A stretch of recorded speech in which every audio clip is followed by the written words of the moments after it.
إن الحمد لله وحده والصلاة والسلام على من لا نبي بعده اللهم علمنا ما ينفعنا وانفعنا بما علمتنا وزدنا علما وأصلح لنا شأننا كله ولا تكلنا إلى أنفسنا طرفة عين الحمد لله যাবতীয় প্রশংসা একমাত্র আল্লাহ রাব্বুল আলামিনের জন্য। অতঃপর সালাত এবং সালাম নাজিল হোক সর্বশ্রেষ্ঠ নবী এবং রাসূল মুহাম্মদ সাল্লাল্লাহু আলাইহি ওয়াসাল্লামের উপর। আল্লাহুম্মা সাল্লি ওয়া সাল্লিম আলাইহি। আমরা আলোচনা করছিলাম ফিতনা সম্পর্কিত হাদিস। গতদিন আমরা 41 নম্বর হাদিস বলেছি, আজকে 42 নম্বর হাদিস। আমাদের লেখক ইমাম মুহাম্মদ ইবনে আব্দুল ওয়াহাব রাহিমাহুল্লাহ বলেন যে ওয়া রুইয়া আন আবি উমামা মারফুআন, আবু উমামা রাদিয়াল্লাহু তাআলা আনহু থেকে মারফু ভাবে বর্ণিত হয়েছে। মারফু মানে রাসূলুল্লাহ সাল্লাল্লাহু আলাইহি ওয়াসাল্লামের থেকে বর্ণিত হয়েছে যে তাকুনু ফি উম্মতি ফাজআ, যে আমার উম্মতের মধ্যে এক আতঙ্ক ভীতির সঞ্চার হবে। ফায়াসিরুন নাসু ইলা উলামাইহিম, তখন মানুষজন তাদের আলেমদের নিকট আসবে।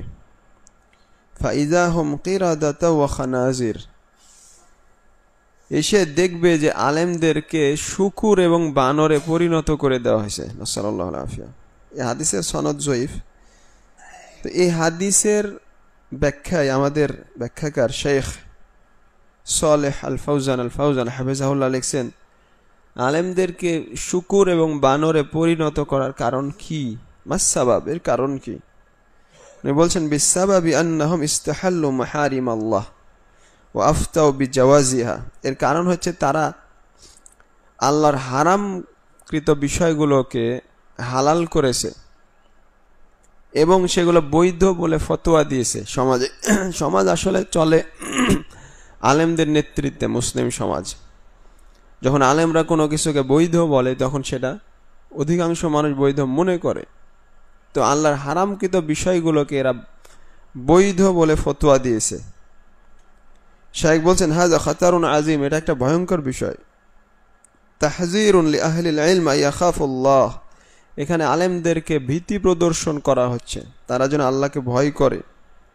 ওয়াল্লা ইফতাহু লিআনফুসিহিম ওয়া লিন-নাস আবওয়াবাত তাহায়ুল আলা মাহারিমিল্লাহ ওয়াল ফাতওয়া আল খাতিআ ওয়াল ইলতিমাসুর রুখাসিল খাতিআ, আর তারা যেন নিজেদের জন্য মানুষদের জন্য হিলা কৌশলে দরজা খুলে না দেয় এবং ভুল ফতোয়া দেওয়া এগুলো যাতে প্রসার না করে, বরং জেনে শুনে ফতোয়া দিবে। বর্তমান যুগে দেখা যাচ্ছে যে যারা আপনার হালাল হারাম শক্তভাবে আঁকড়ে ধরে থাকে, শাইখ বলছেন যে আল্লাযী ইয়াতামাসসাকু বিল হালালি ওয়াল হারাম, যারা হালাল এবং হারাম শক্তভাবে আঁকড়ে ধরে থাকে তখন মানুষজন তাকে বলে মুতাশাদ্দিদ, এ কট্টরপন্থী। আর যে ব্যক্তি মানুষের কাছে শুধু ছাড় এর দরজা খুলে দেয়, সব জায়গায় শিথিলতা, মানুষ বলে হাজাল হুয়াল আলিম হুয়াল ফাকি, ওই আলেম ওই ফাকি। মানে যখন কোরআন হাদিস আপনি সঠিকভাবে বলতে যাবেন তখন বলবে না এর কথা মানা যাবে না, এই কট্টরপন্থী। আর যখন আপনি সব জায়গায় ছাড় দিবেন তখন বলবে হ্যাঁ এই আলেম, এ হবে অবস্থা। নাসাল্লাহু আলাইহি। তো আলেম যখন বিভ্রান্ত হবে তখন আল্লাহ তাআলা তাকে শাস্তি দিবেন, কারণ তার পাপ আর সাধারণ একজন অজ্ঞ মানুষের পাপ কিন্তু সমান নয়। এই জন্যে এই বিষয়টা অত্যন্ত ভয়ঙ্কর ভয়াবহ বিষয়। 43 নম্বর হাদিস সহিহ বুখারী এবং মুসলিমের বর্ণনা। হুযায়ফা রাদিয়াল্লাহু তাআলা আনহু বলেন যে আমাদেরকে রাসূলুল্লাহ সাল্লাল্লাহু আলাইহি সাল্লাম দুইটা হাদিস বলেছেন, রাআইতু আহাদাহুমা ওয়া আনা আনতাজিরুল আখার, আমি একটা হাদিস দেখেছি বাস্তবায়ন হতে আর আরেকটার অপেক্ষা করছি। রাসূলুল্লাহ সাল্লাল্লাহু আলাইহি সাল্লাম আমাদের কাছে বলেছেন যে আন্নাল আমানাতা নাযালাত ফি জাজরি কুলুবির রিজাল, যে মানুষের অন্তরে আমানত নাজিল হয়েছে। সুম্মা আলিমু মিনাল কোরআন সুম্মা আলিমু মিনাস সুন্নাহ, তারপর আমানত নাজিল হওয়ার পরে তারা কোরআন শিখেছে এবং হাদিস সুন্নাহ শিখেছে। তো এটা সাহাবী দেখেছেন তারপরে রাসূলুল্লাহ সাল্লাল্লাহু আলাইহি সাল্লাম বলেছেন যে আমানত উঠে যাবে। ইয়ানামুর রাজুল আন-নাওমা ফাতুকবাদুল আমানাতু মিন কলবিহি, মানুষজন ঘুমাবে তার অন্তর থেকে আমানতকে তুলে নেওয়া হবে। ফায়াজাল্লু আসারুহা মিসলা আসারিল ওয়াক্ত, তখন তার অন্তরে একটা শুধু ফোঁটার মতো আমানত থাকবে। সুম্মা ইয়ানামুন নাওমা, তারপর সে আবার ঘুমাবে। ফাতুকবাদু ফায়াবকা আসারুহা মিসলাল মাজাল কা জামরিন দাহরাজাতহু আলা রিজলিক, তারপরে মানুষ ঘুমাবে তখন তার অন্তর থেকে ওই ততটুকু আমানতও তুলে নেওয়া হবে। তার অবস্থা বলছেন যে মানুষের শরীরে পুড়ে গেলে যেমন একটা দাগ তৈরি হয়, ফুলে উঠে ভিতরে পানি জমে, ওটাকে বাংলায় কি বলে? ফোসকা না? ফোসকা, ভিতরে পানি জমে যেটা, সেই এখানে বলেছেন যে ভিতরে পানি জমে ফুলে উঠে, ঠিক এই ধরনের অবস্থা হবে। তারপরে যে পানি বের হয় সেই দাগও মুছে যায়। ফায়ুসবিহুন নাসু ইয়াতাবায়াউন ফালা ইয়াকাদু আহাদুন ইউআদ্দিল আমানা, মানুষজন তখন পরস্পর বেচাকেনা করবে, লেনদেন করবে, কিন্তু কেউ আমানত আদায় করবে না। এমনকি আমানত শেষ হতে হতে এমন বলা হবে, মানুষের এমন যুগ আসবে যে শুধু প্রতারণার যুগ, একে অন্যকে প্রতারণা করবে। ব্যবসায়িক যে যত বড় প্রতারক তাকে তত বড় বুদ্ধিমান বলা হবে।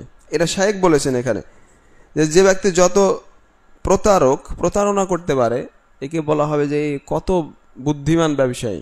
এই যুগ আসবে না সাল্লাল্লাহু আলাইহি।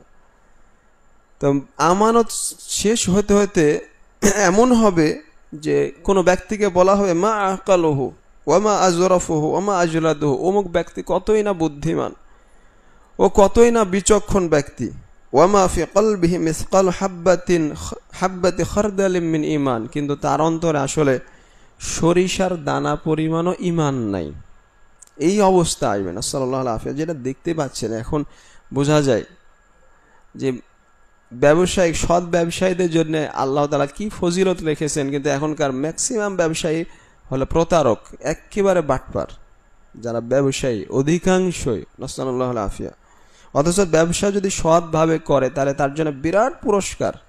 রাসূলুল্লাহ সাল্লাল্লাহু আলাইহি ওয়াসাল্লাম বলে গেছেন, ওয়ালাকাদ আতা আলাইয়া জামান ওয়ামা উবালি আইয়ুকুম বায়াতু, সাহাবী বলছেন যে আমাদের সময় এমন এক সময় এসেছিল যখন আমরা কার সাথে লেনদেন করছি এটা আমরা পরোয়া করিনি। লা ইন কানা মুসলিমান রাদ্দাহু আলাইয়াল ইসলাম, কারণ সে যদি মুসলিম হয় তাহলে তার ইসলামই আমাকে তার আমানত ফিরিয়ে দিবে, ইমানের দাবি আমানত ফিরিয়ে দিবে সে।